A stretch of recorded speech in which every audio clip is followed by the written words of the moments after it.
Hello, and welcome to Let's Talk Spoop.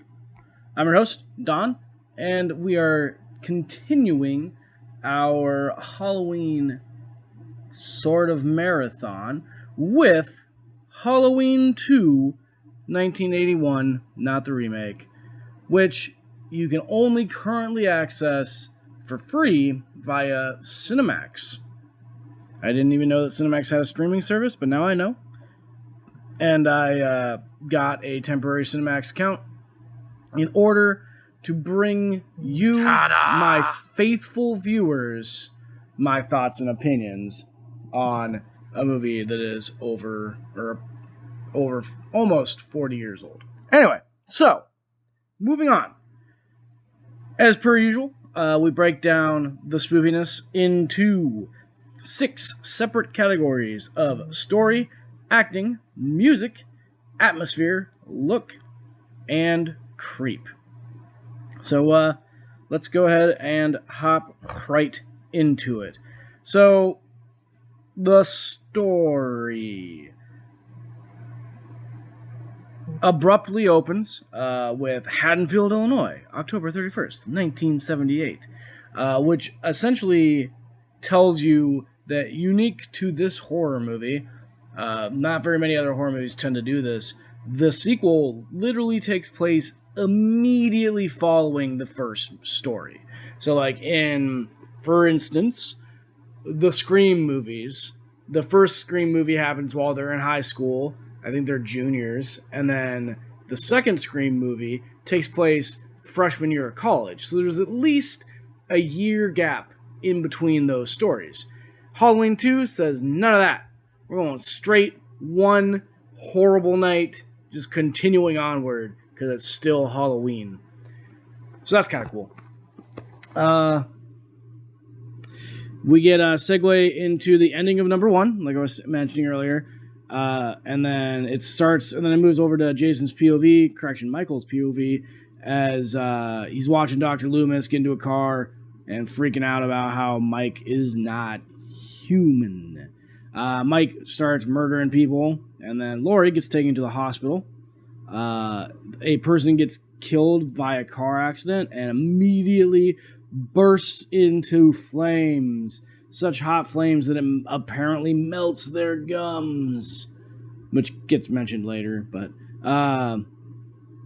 yeah, so that turns out that's a fake out. You're made to think that was Michael, because like Dr. Loomis was like yelling at him to stop, and he ran into the middle of the street and got hit by a cop car and then burst into flames. So it's like, oh, this is Michael, when no, it's not.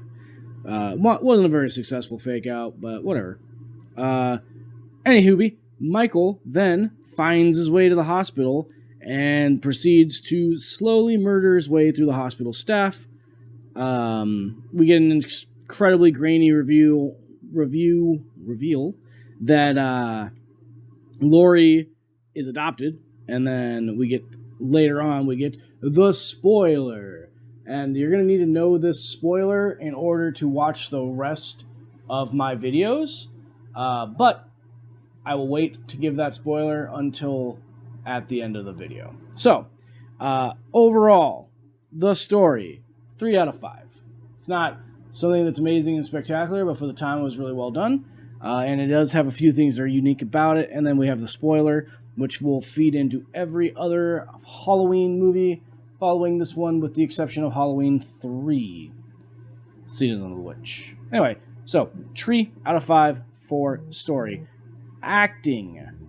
The acting is actually a lot better than the acting in the first one. I don't know if people went to acting classes or what happened there, but I gave it a 3 out of 5 for acting. Music. It opens with Mr. Sandman, which makes the song thusly creepy. The music is used sparingly throughout the movie, but is effective.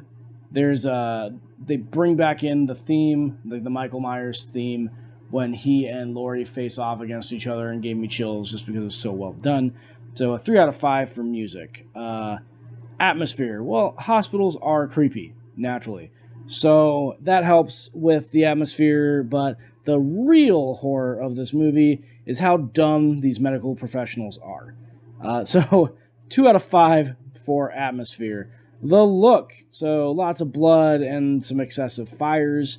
This movie was made in 1981, so it was they weren't especially good at special effects realism back then.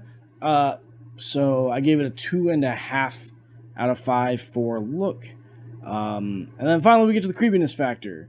So it's a horror sequel.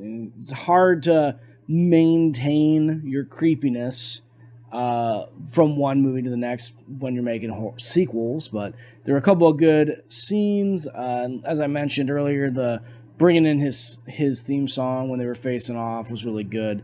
So for creepiness factor, I gave it 2.5 out of 5.